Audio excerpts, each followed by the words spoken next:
For those of you watching this recording, the steering committee is meeting with voting members of the board, and plus the chair of the spec can join and also vote where appropriate. This meeting is not a meeting that requires votes. This is a briefing on the current status of the project. This video will be published to the community at large. We are focusing on outward communication because we're in a public comment period on our ISO standards, and we want people to be able to trace how we discuss that. Right.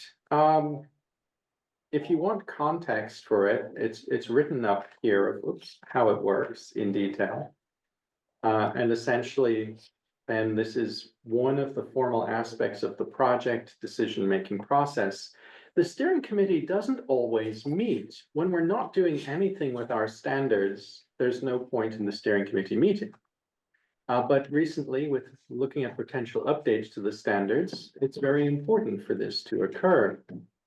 The agenda for Q4 2004, the fourth meeting of this year, I believe, is a review of the public comment period for the proposed draft updates to our specifications.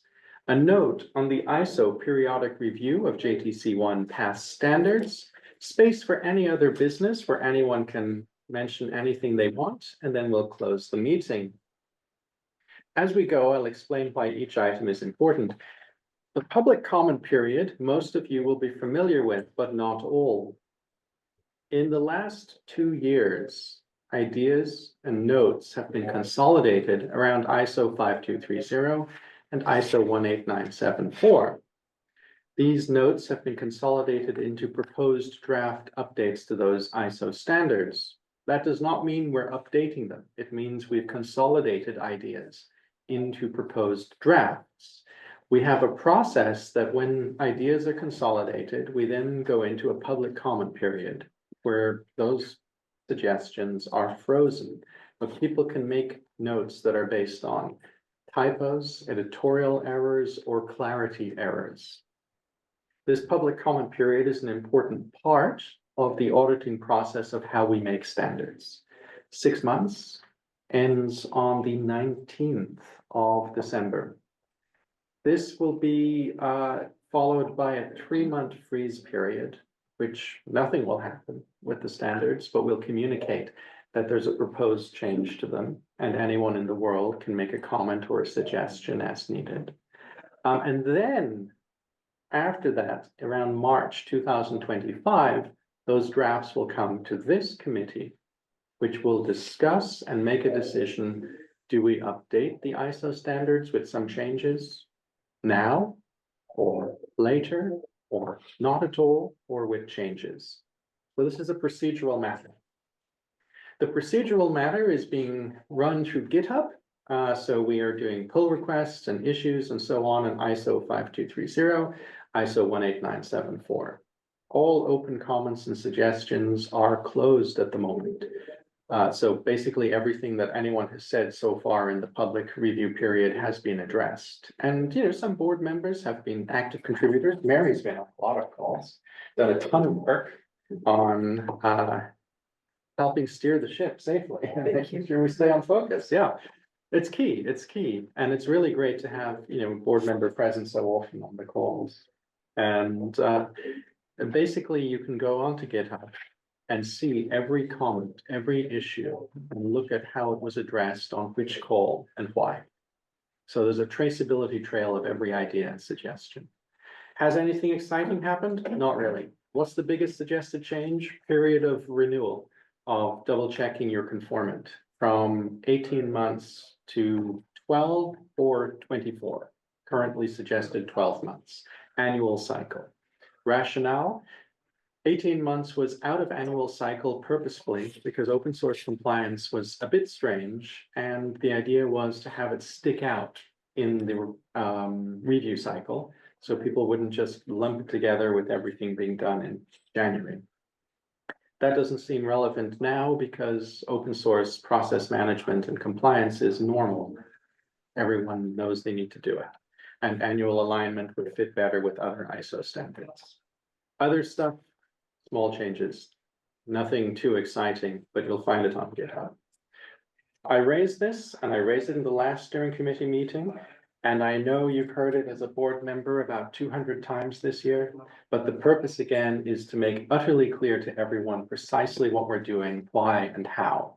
So this recording is another artifact explaining how this occurred. Right, now there's something interesting, which we touched on in a board meeting, but we're going to touch on here in the steering committee. And that relates to the ISO periodic review of JTC1 past standards. In other words, the type of standard we currently make. There's a periodical review every 5 years of these standards. And you need to complete the review or else your standard is retired, which is a normal process. Essentially, they want to check that the standard is still current, and they want to check that it has not changed, that requirements have not altered, that things like the process and IP is unchanged. In other words, no big deal.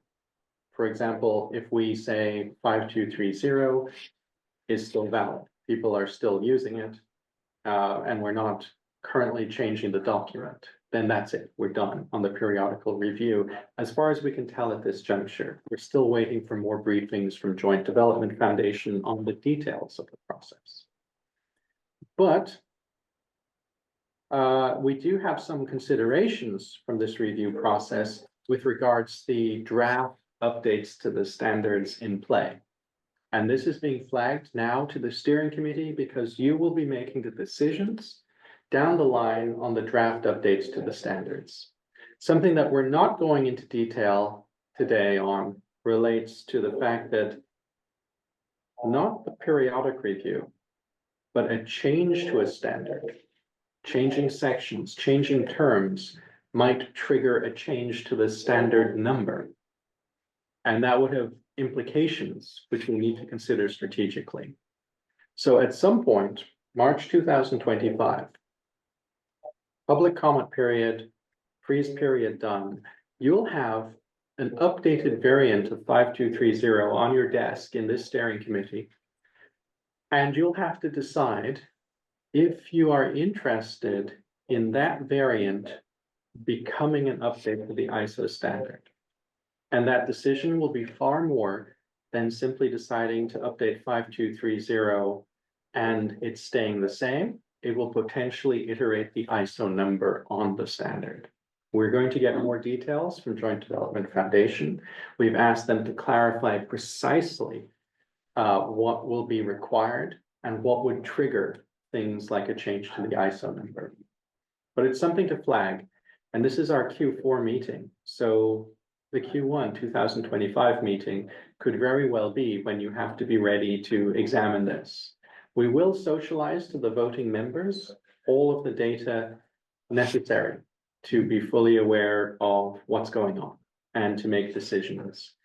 And there will be no need to make a formal decision Q1 2025, but there may be a need to make formal motions and votes regarding more information needed or sending the material back to the spec committee and so on and so forth. You might have to do something with the drafts.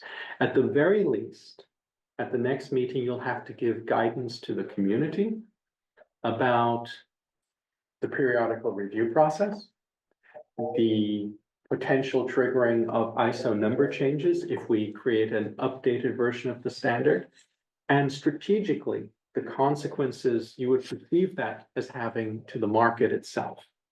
In other words, would changing the ISO number be disruptive to our mission? If so, what does that mean for updating the standard in the future, and so on and so forth? It's the steering committee's job to provide such guidance. Pausing here, are there any questions?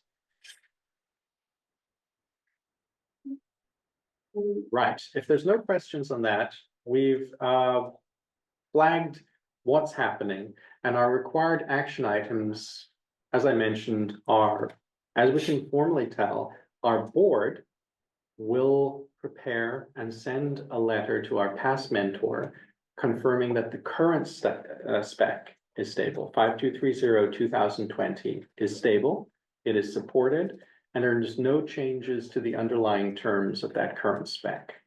That is separate from the proposed draft update, because that proposed draft update is something that would have to go through you before it formally becomes an actual draft update.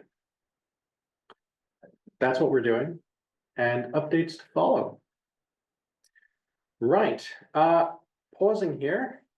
Are there any discussion items that people want to bring up around either of these topics? Public comment period, ISO periodic review? Probably not, because people just had a board meeting that did this, but formally speaking, the floor is open. Everyone's had 3 hours of meeting, I just want to go home. Someone explained to me, I understand that there was a version 1.1, 1.2, 1.3 of the specification, and then a 2.0. That came before the ISO standard? Yes. Is that right? Okay. That's a very good point. So for those of you who were following us for years, in 2016, October 2016, version 1.0 of the OpenChain spec was released. That at the time was a de facto industry standard, and it iterated quickly to 1.3, so 1.1, 1.2, 1.3, finding improvements, especially to language clarity, non-native speakers, and so on. At that juncture, for approximately 1 year, this de facto standard picked up adoption and advocates. During that yearly process, there were more feedback items, and that led to a version 2. These changes were more substantial. Again, de facto industry standard, not a formal standard. At this juncture, it looked stable. Market adoption was increasing, and no more comments with large issues were appearing. So another iteration was prepared for submission to ISO, reformatting, and so on. And that's OpenChain 2.1. And that went into ISO and became 5230. So it's pre-ISO. And the version numbering and so on is recorded on our website with the release dates and links to the original documents as a trail of how did we go from first document through de facto industry standard through to ISO. And hypothetically, if we build more standards, exactly the same thing will occur. We'll create something, and I'm creating a comment here, which is not an intent, it's an example. We create something which could be, for example, AI compliance bomb guide, and then we change it into AI compliance bomb specification 1.0. At that point, it's now a baby industry standard, a de facto industry standard. If adoption happened, cycled up, it could be prepped for ISO over time. And there'd be a prep version, say 1.1, that goes into ISO and it becomes ISO 19582 or something. So that will be the process. And that allows people to see the thing from drafting to de facto industry standard to ISO standard. And it's very important that we understand that what we do is not directly create ISO standards. We build market solution, a de facto industry standard that gets a bunch of companies behind it. And then, because it's a de facto standard, it's positioned to become JTC1 pass transposition standard. Pass is publicly available specification. It's already out there. It doesn't need re-editing. So that's the lengthy process, and an excellent question. Thank you. I have a question around the review process that currently if we confirm that the current specification is stable, how does this imply, or what are the implications we have later when we have the newer specification? Like we talked about a different numbering, and obviously that is still yet to be finalized, but if the 2026 new specification ISO comes in, how does that play into this whole review process?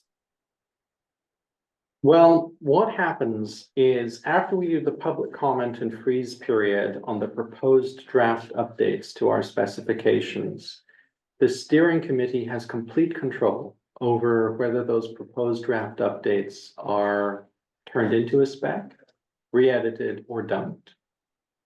And at this point in time, I think what we can say is updating the specs might be slightly more complex than we initially thought as we're getting more information from JDF. So we'd have to sit down and think about it and make a decision. But there's no requirements in play here. The steering committee completely controls if we do an update, when we do an update, and how we do the update. The only outstanding question is, what are the implications of that update? And new information from JDF suggested there may be implications regarding numbering that are potentially a challenge for us in execution of our mission in areas like procurement. Right, right. Right. Any other questions? Nope. Any other business? Nope. Jimmy.